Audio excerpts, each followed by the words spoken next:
దేవుని బిడ్డలారా, మహిమకు మార్చబడాలి అంటే, మన జీవితంలో ఒక సూపర్ న్యాచురల్ మెరాకిల్ జరగాలి అంటే, మన జీవితంలో ఆశ్చర్యాన్ని జరిగించాలని దిగి వచ్చిన దేవుడు మనతో మాట్లాడి, నీ చెప్పులు విప్పు. ఏ చెప్పులు ప్రభువా?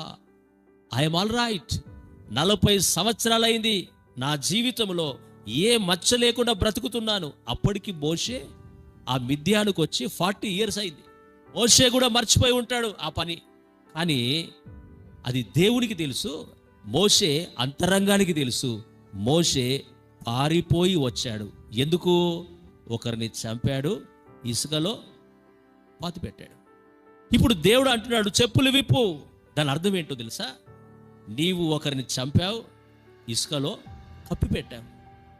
ఆ దోషం పరిశుద్ధుడైన నన్ను సమీపించకుండా అది నీకు అడ్డుపడుతుంది కనుక నీవు దానిని విడిచిపెడితే, కప్పిపెట్టిన దాన్ని ఏం చేయాలి? ఇప్పుడు ఒప్పుకొని విడిచిపెడితే నీ జీవితంలో అద్భుతం జరుగుతుంది. Praise the lord.